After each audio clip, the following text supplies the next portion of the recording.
Really looking forward to getting back on the field, obviously. After a tough, difficult loss like that, there's only one thing that fixes that, and that's getting back to work, moving on to your next opponent. Disappointed with the way we played this past Saturday. Give South Carolina credit. They beat us. And it is what it is. Obviously, when you lose one of the top players in college football, it doesn't help your football team. So, but it's still no excuse for the way we played around him. There's certainly things we could do better. I've addressed that after the game, and that holds true after watching the film.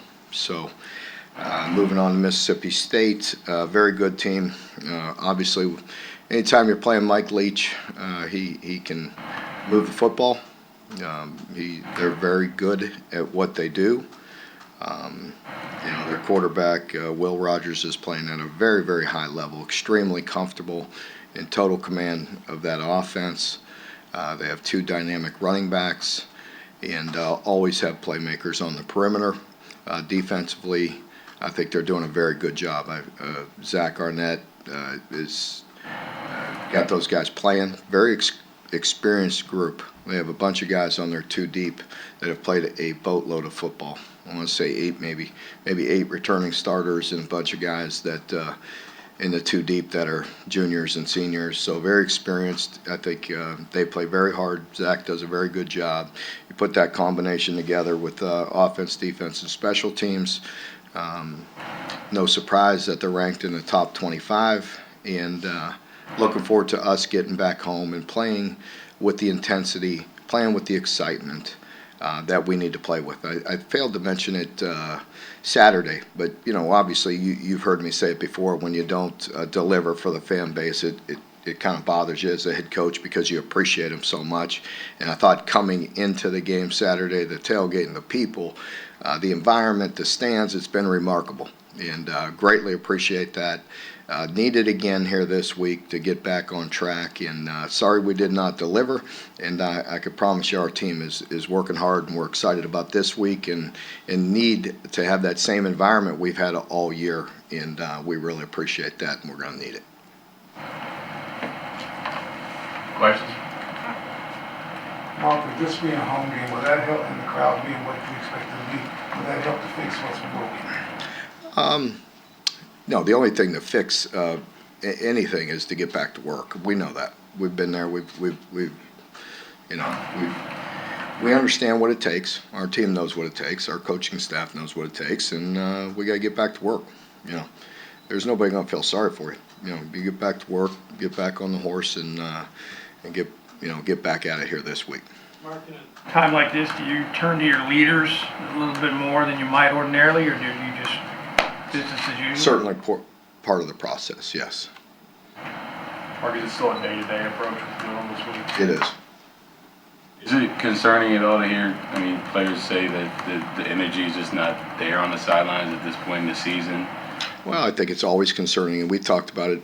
I talked about it since Monday. I challenged them. Actually, I challenged them in the locker room the week before, post-game, and I challenged them again Monday every week about high energy. So I guess I could talk about it till blue in the face, but, I think they better do something about it. And, I think that has to do with how we play, too. You don't when you play very well, you seem to feed off the energy that's going on the field.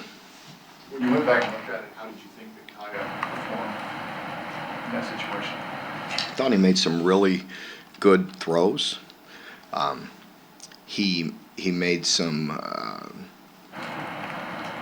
poor decision on where his eyes were that led to bad plays, that led to sacks. And, we've talked about that will. It's going to happen at times. It's not always all on the O-line or protection, things of that nature. So, but, for the first time, I mentioned it. I felt like it during the game, and it held true after watching the tape that we didn't play very good around him at times. There's people that did. There's plays. But again, the inconsistencies of the breakdown, a breakdown here, a breakdown there, and you can't put it on any one person. We just, as a group, didn't play very good around him. I felt like that during the game, And I said it after, and that was certainly true after watching the film. So he did some very good things. We need to play better and respond better around him. Is there an updated timeline on Jacquez? No. Mark, after you look at the tape, what happened with the defense in the third quarter? Was that a South Carolina thing? Or? Very disappointed, to be honest with you, in some support, you know. I mean, without getting too in detail or throwing any person under the bus or any one group or anything like that, it just was misplaced. I mean, misplaced. I mean,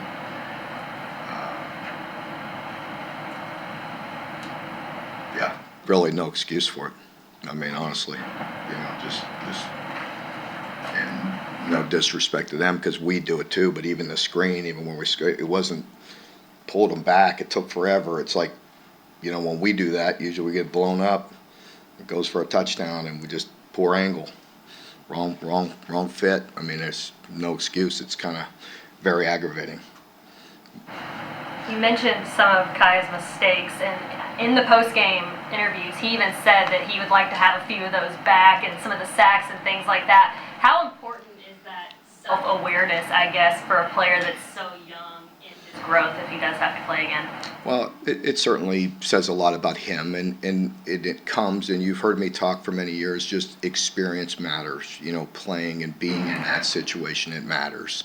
And, you know, he was put in a tough situation and responded well, and he's a tough young man, and he'll handle, you know, all that, you know, criticism from us, from himself, you know, very well, and, you know, he'll get better. Deuce opened the year at number 2. What did you like about what Kaya has done over the last month or so to elevate him? It's just a matter of what Kaya has done. Yeah, just like you mentioned, it's not anything with Deuce. It's what Kaya has done that led him to that spot. Jordan Dingle's had a touchdown the last 2 weeks. You know, we heard a lot about this tight end room, and do you feel like the production has been there from that group, or do you feel like there's another layer that they could hit? Yeah, I do. I feel like there's more in that group. There's things that you don't see. The catches, the touchdowns, the effort in the open field we all appreciate, and you see that, and they're doing some good things. And I think we all, you know, it's blatant to the naked eye, maybe if somebody drops a pass or something of that nature, but what you're not seeing is missed assignments and blocking schemes and technique and angles and straining and finishing and doing all the dirty work that's not seen. I believe we could be better.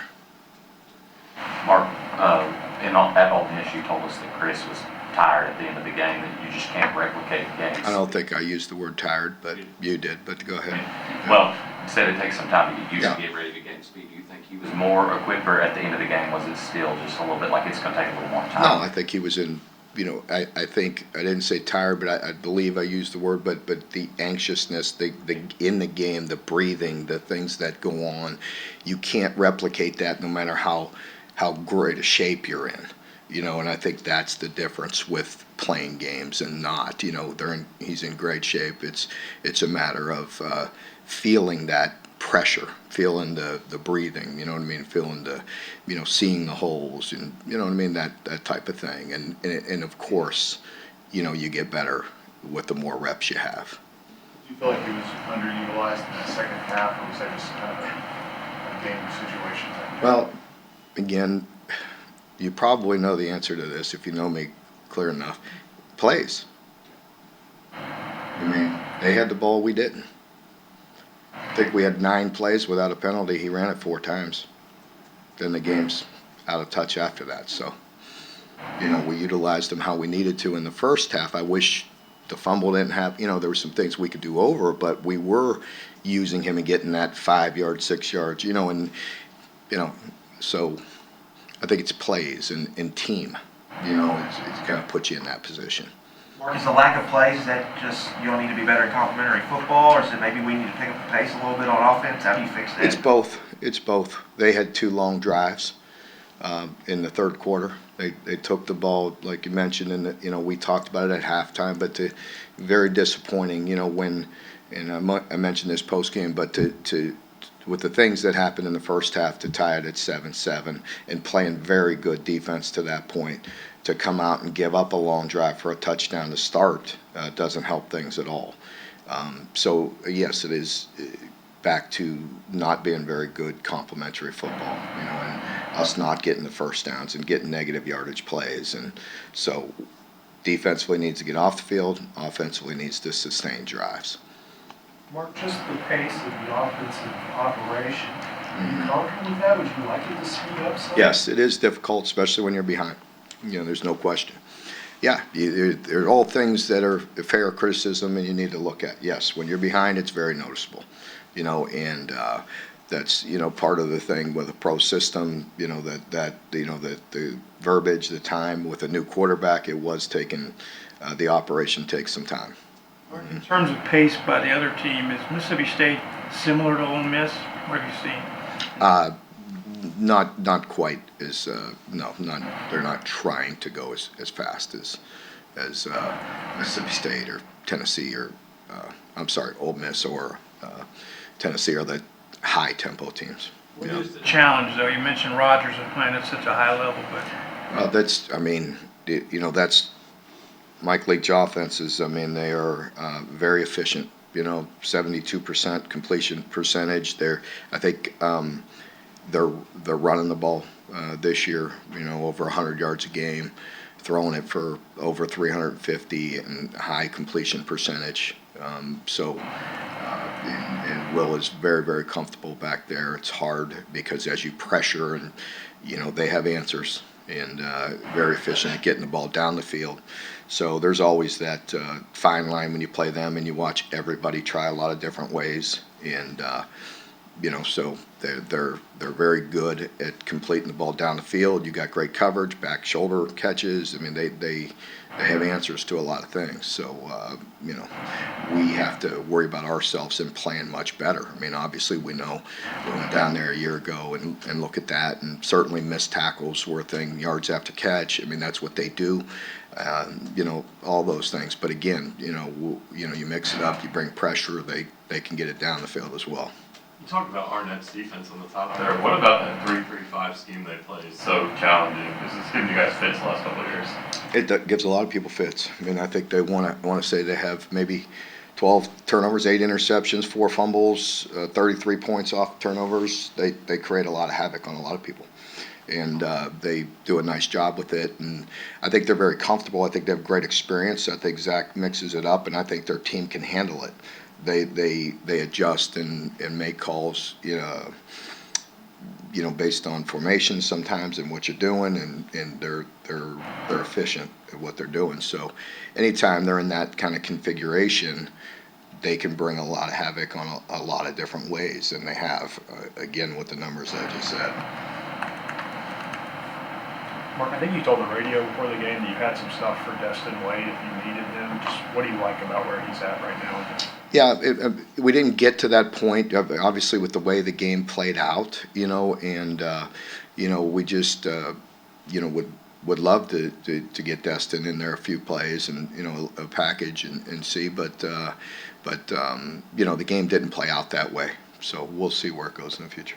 How's his development? We're impressed with the way he's developing. Really, I feel like he's made a lot of improvements since he's been here. Mark, we've talked in the past about younger guys who've had the opportunity to move up the depth chart, maybe start or play more. Do you think anything that happened last week might have been a product of guys who didn't really know how to handle prosperity going into a game like that? This past week, I don't know. I hope not. I'm not sure. We got to get with some guys individually, talk to some guys individually, talk to guys collectively. I got to talk to groups, like you mentioned. So there's a lot of work to be done. But again, we've been here, we've been through this, and we will work. There's one way to get back on track, and that's to work and for everybody to take accountability, to look at their area first, and have an impact on others. as well. Mark, when you look at the last two games, do you think the young players are having a hard time understanding what you're trying to get them to understand? I don't know exactly what the reason is. I could tell you from experience that sometimes this is all new to them. Playing under this pressure, with this intensity, with this type of consistency, is new, and so that's fact. And we still need them and count on them and appreciate the work that they've done to this point. And they'll continue to fight through it, and we got to continue to coach them through it. I know you're not blaming any loss or on injuries, but is it that time of the season when every team across the country is kind of banged up, you're trying to get to that bye, that working week? It is. I mean, you've seen it. You saw other quarterbacks in the SEC that were not able to play, and Will went through all last year. We were fortunate in that regard. This year, we weren't able to do that in this case. So, and injuries are a part of it, and every team has them. And you're going to go through some ups and downs. Not sure we've gone through 7 straight since I've been here. This might be the first time, maybe once or twice. I don't know. But so we've got to heal up. We've got to fight hard this week, and we got to get back to work and work exceptionally hard to prepare for this game. There is a bye coming up after that, and the guys will definitely need some time to rest. Yes. Anyone else?